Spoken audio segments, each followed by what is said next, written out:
kuhimizana kuhusu hili neno ambalo tumelipokea. Bwana kubariki sana ndugu Alex kwa mambo ambayo umetuzungumzia.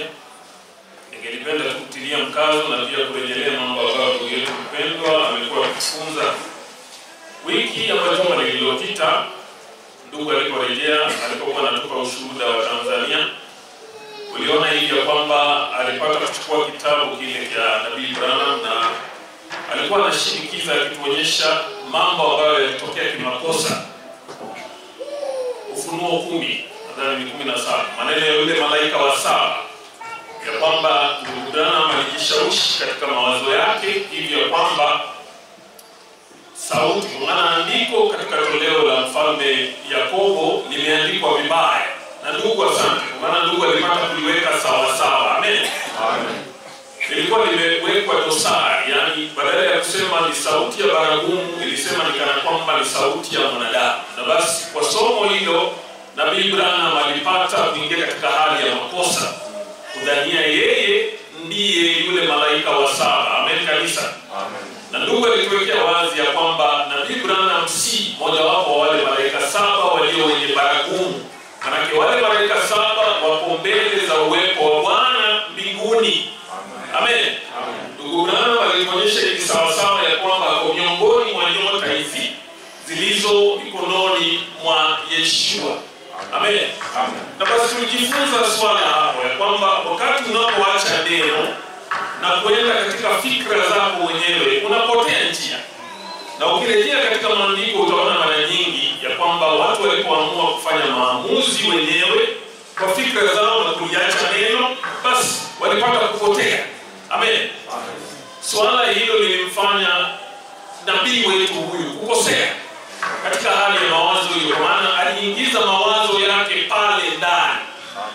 Na ukisoma kitabu cha Mithali, Mithali 3 aya ya 5 inasema hivi kwamba usiegemee, do not lean on your own understanding, usiegemee mawazo yako mwenyewe kwa mambo yote. Basi wewe utafute wazo la Bwana, utafute neno linasema nini kwa kusudi la jambo ambalo unalikusudia. Ukirejelea maandiko, hata wakati tulikuwa tunafunzwa somo lile la trying to do God's service without it being his will, unaona Daudi kosa alilofanya.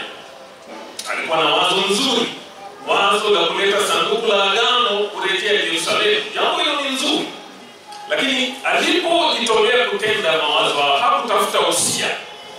Badala ya kutafuta usia kutoka kwa nabii ama Bwana mwenyewe, aliwaita wale majemadari, akaongea na wakuu wa nchi. Kwa hiyo wazo alilokuwa nalo halikuwa ni wazo la Bwana. Amen kanisa.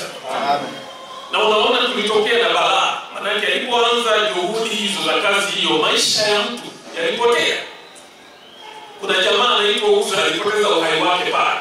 Unapoweka dosari ndani ya neno la Bwana inawakosesha watu uzima. Amen.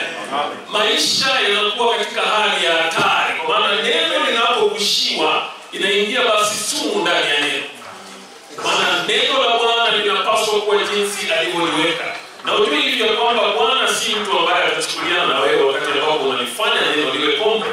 Mara nyingi watu waliingia hukumuni juu ya swala hilo. Daudi ilibidi arudi nyuma, aanze tena. Amen.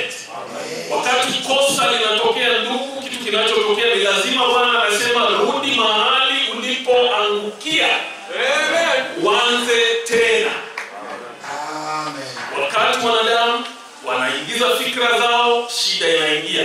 Baba yetu wa imani Abrahamu na mke wake Sara, tumesoma katika maandiko, alipata ahadi ya mwana, lakini hali ya kukokuwa na subira ilifanya wakaingiza mawazo yao hapo. Matokeo ya hayo ni nani? Ismaili. Ismaili tumeona ya kwamba kutoka kwa maandiko ni mtu wa namna gani. Amen. Ismaili anasumbua Israeli mpaka sasa. Amen. Na ni kitu ambacho kimetokana na mawazo ya mwanadamu. Amen. Wakati unapoliacha neno unaingia katika hali ya mawazo yako mwenyewe. Amen. Kwa hiyo ndugu aliweka jambo hili sawa sawa. Na tunashukuru sana ndugu, kwa maana tuliposoma katika kitabu cha Danieli tunaona hivi ya kwamba ujumbe ni nini? Ujumbe basi ni ujumbe unapokuja baada ya kufunguliwa mihuri. Neno limekuja kufunguliwa, kwa hiyo inapaswa uelewe ujumbe unaotokana na kufunguliwa mbinguni ni swala gani? Kwa maana pale mwanzo tumesoma hivi ya kwamba Danieli alipopata kitabu ama maono haya aliambiwa yatie muhuri mpaka nyakati za mwisho. Na sasa tumesoma tena nyakati za mwisho ni sasa. Na neno linasema hivi ya kwamba watu wataenda huku na maarifa yatafanya nini? Yataongezeka. Hizo nyakati tulizo ndani wapendwa, wakati ambapo maarifa yapo.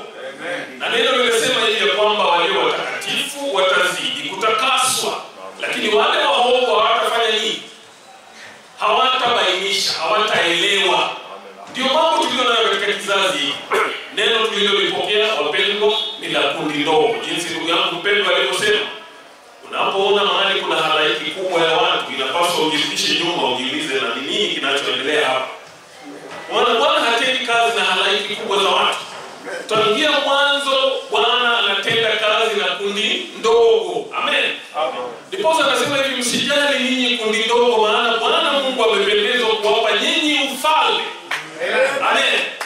Ninapomalizia nitanukuu swala ambalo ndugu alizungumzia wakati uliopita alipokuwa anatufunza maneno ya nabii Mikaya mwana wa Imla. Wanaona hivi Yehoshafati walipoenda kukutana na Ahabu kwenda vita kukomboa Ramoth-Gilead. Yehoshafati aliangalia akaona manabii wengi sana wanatabiri mbele ya Ahabu.